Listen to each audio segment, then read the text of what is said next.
Welcome to my channel GTR family world. నేను మా channel ద్వారా మీకు కొన్ని అవేర్నెస్ ప్రోగ్రామ్స్, అలాగే హెల్త్ టిప్స్, వివిధ రకాలైన మీ అందరికీ ఉపయోగపడే కొన్ని మంచి టిప్స్ చెప్తూ వీడియో చేస్తుంటాను. ముందుగా ఈరోజు మీకు డిజిటల్ అరెస్ట్, ఈ మధ్య చాలా ప్రఖ్యాతంగా వినబడుతున్న ఒక సైబర్ నేరం, ప్రజలని మోసం చేసి డబ్బును దోచేస్తున్న కొంతమంది క్రిమినల్స్ని వాళ్ళ నుంచి ఎలా తప్పించుకోవాలో ఈరోజు మీకు తెలియజేస్తున్నాను. ఈ డిజిటల్ అరెస్ట్ అనేది ఒక రకమైన కొంతమంది వ్యక్తులు తమ స్వలాభం కోసం మీ దగ్గర నుంచి డబ్బు ఎలా సంపాదించాలి, ఎలా దోచేయాలని వారు మిమ్మల్ని ఒక ఈడీ కేసులో ఇన్వాల్వ్ అయ్యారని, ఒక సైబర్ కేసులో ఇన్వాల్వ్ అయ్యారని, సిబిఐ కేసులో ఇన్వాల్వ్ అయ్యారని, మీరు విదేశాలకి డ్రగ్స్ పంపించారని, లేనిచో ప్రభుత్వ తాలూకా అంతర్గత రక్షణ రంగం తాలూకా కాగితాలు అవి పత్రాలు పంపించారని రకరకాలుగా మిమ్మల్ని మోసం చేసి మీ దగ్గర నుంచి ఆ థ్రెట్లో మిమ్మల్ని ఉంచి మిమ్మల్ని ఎక్కడికి కదలలేకుండా మీ డబ్బుని మిమ్మల్ని మేము నిజంగా నేరం చేసామని నమ్మించి మీ డబ్బుని దోచేస్తున్నాం. ముందుగా వాళ్ళు ఏం చేస్తారంటే ఒక సెటప్ ఏర్పాటు చేసుకొని ఒక పోలీస్ స్టేషన్ కానీ ఒక ఆఫీస్ లాగా చేసుకొని వాళ్ళు సెటప్ నుంచి మీకు వీడియో కాల్ చేస్తారు. ఈ నేరం చేయడానికి వాళ్ళు ఎటువంటి వాళ్ళని ఎంచుకుంటారంటే రాజకీయ నాయకులను, వ్యాపారస్తులను, సాఫ్ట్వేర్ ఇంజనీర్లను, రిటైర్డ్ అధికారులను, డాక్టర్లను, కొంచెం మంది విద్యార్థులను కూడా ఈ విధంగా టార్గెట్ పెట్టుకుంటారు. ఒక రకంగా బ్లాక్మెయిల్ చేసి వాళ్ళు చీటింగ్ ద్వారా మీ డబ్బుని వాళ్ళు లాగేస్తారు. ఏంటంటే వాళ్ళ సెటప్లో ఒక పోలీస్ స్టేషన్లో కానీ, ఒక మంచి ఆఫీస్లో కానీ, ఒక ఈడీ ఆఫీస్ అని చెప్పుకుంటూ కొంతమంది వ్యక్తులు అక్కడ కూర్చొని ఆ ఆఫీస్ సెటప్ నుంచి మీకు వీడియో కాల్ వస్తారు. ఆ వీడియో కాల్ మీరు తీసి ఇదేదో కాదు మన కాదనుకొని కట్ చేసిన వారు పదే మిమ్మల్ని టార్గెట్ కాబట్టి మీకు ఫోన్ చేస్తారు. ఇవి ఎవరికి చేస్తుంటారు? ఎక్కువగా ఒంటరిగా ఉండే వాళ్ళకి, వాళ్ళ పిల్లలు ఎక్కడైనా చదువుతూ ఎక్కడైనా వేరే చోట ఉంటున్నారని, విదేశాల్లో ఉద్యోగాలు చేస్తున్న వాళ్ళ పిల్లల్ని, తర్వాత బాగా డబ్బున్న వాళ్ళని, రాజకీయ నాయకుల్ని, ఇటువంటి వాళ్ళు ఎక్కువగా ఈ వాళ్ళ దగ్గర మీ దగ్గర ఉన్న మీ తాలూకా సమాచారాన్ని వాళ్ళు ఏ విధంగా మీ పిల్లలు పలానా కాలేజీలో చదువుతున్నారు, పలానా చదువు చదువుతున్నారు, పలానా ఊర్లో ఉంటున్నారు అనే ఒక సమాచారాన్ని మీకు చెప్తారు. అమ్మో మా పిల్లలు ఈ నేరం చేశారేమో, మా పిల్లలు ఈ తప్పు చేశారేమో అని మిమ్మల్ని ఆ వీడియో కాల్లోనే మిమ్మల్ని ఉంచి మిమ్మల్ని ఎక్కడికి ఎటు పోనివ్వకుండా, మీరు ఈ నేరం చేశారు కాబట్టి మీకు తప్పకుండా శిక్ష పడుతుంది, మిమ్మల్ని ఇమీడియట్ అరెస్ట్ చేస్తాము, మిమ్మల్ని బొంబాయి, ఢిల్లీ నగరాలు తీసుకువెళ్ళిపోతాం, ఇలాగ రకరకాలుగా ప్రదేశాలు చెప్పి మిమ్మల్ని ఒక భయానకమైన వాతావరణంలో మిమ్మల్ని ఉంచేస్తారు. మీరు ఆ వీడియో కాల్ కట్ చేస్తే మా పని మేము చేస్తాం, మిమ్మల్ని ఇక్కడి నుంచి తరలించే వరకు మీరు ఎక్కడికి కదలకూడదు అని చేస్తున్న ఆ పనికి మీరు వాళ్ళకి వశీకరణలాగా వాళ్ళ మైండ్లోకి మీరు వెళ్ళిపోతారు. మిమ్మల్ని ఫోన్ కట్ చేయలేని స్థితిలో మిమ్మల్ని పెట్టేస్తారు. ఆ నేరం మేము చేసామనే మీకు ఆ భ్రమలో మిమ్మల్ని ఉంచేస్తారు.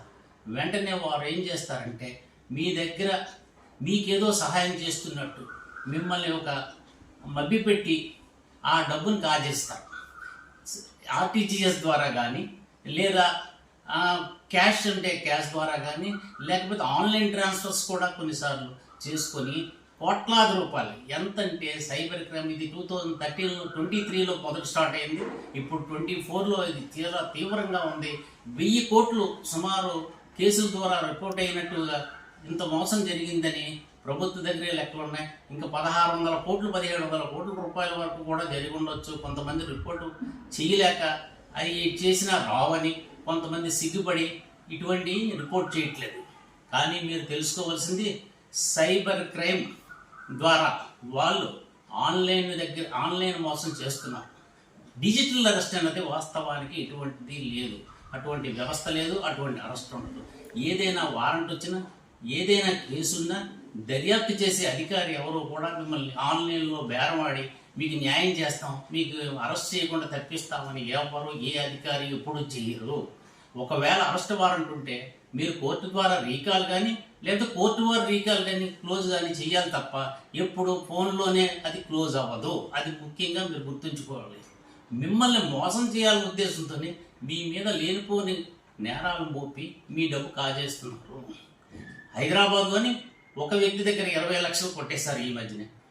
అలాగే ఢిల్లీలోని, బెంగళూరులోని, మన చుట్టుపక్కల ప్రాంతాలు ముందు మేజర్ సిటీస్లో ఈ నేరాలు జరిగాయి. ఇప్పుడు అవి చిన్న చిన్న సిటీస్ కూడా ప్రాకే. మీరు ముఖ్యంగా అటువంటి కాల్ వచ్చినప్పుడు ముందు వేరే విధంగా కట్ చేసి ట్రై చేయండి. ఆ కాల్కి ఆన్సర్ చేయకండి. మీ తాలూకు వివరాలు ఎట్టి పరిస్థితుల్లో చేయకండి. మీరు అవసరమైతే వాళ్ళ కాల్ని స్క్రీన్ షాట్ తీయండి, వీడియో రికార్డింగ్ చేయండి. లేదు మీ నైబర్స్కి లేదా మీ ఇంట్లో వాళ్ళని, మీ స్నేహితులు ఎవరినో ఒకరిని మీరు మొబిలైజ్ చేసుకోండి. పోలీస్ స్టేషన్ రమ్మంటే వస్తాను పదని చెప్పండి, కానీ మీరు వెళ్ళకుండా ఉండకండి. మీ నేరం, మీ మీద నేరం ఉందా లేదా, ఈ నేరం నేను చేశానా లేదా అనేది మీకు పూర్తిగా తెలుస్తుంది. ఏదో విధంగా మోసం చేసి వాళ్ళు డబ్బు గడించడమే వాళ్ళ ముఖ్య ఉద్దేశం. మీరు ఏ నేరం చేయలేదని ముందు మీరు నిర్ధారించుకోండి. మీరు నిర్ధారించుకుని వీడేదో నన్ను మోసం చేయడానికి ఈ విధంగా చేస్తున్నాడని మీరు తెలుసుకోండి. ఈ విషయాలు మీరు ఎప్పుడైనా సరే డిజిటల్ అరెస్ట్ అన్నది లేదు అని ముఖ్యంగా మీరు మనసు నిర్ధారించుకోండి, పెట్టుకోండి. రెండోది, నేను ఎటువంటి కేసు చేయలేదు, నేను ఎవరికి డ్రగ్స్ పంపలేదు, లేకపోతే నేను ఎవరికి ఎటువంటి మెసేజ్లు పంపలేదు, నేను ఎటువంటి ఫ్రాడ్లో నేను ఇన్వాల్వ్ అవ్వలేదు, మా పిల్లలు కూడా అటువంటి వాళ్ళు కాదు. ఇలాగ మీరు రకరకాలుగా మీరు జడ్జ్ చేసుకొని మీరు ఊహించుకోవచ్చు. వాళ్ళతో ఫోన్లో మాట్లాడుతూనే వెంటనే అది కట్ చేయండి.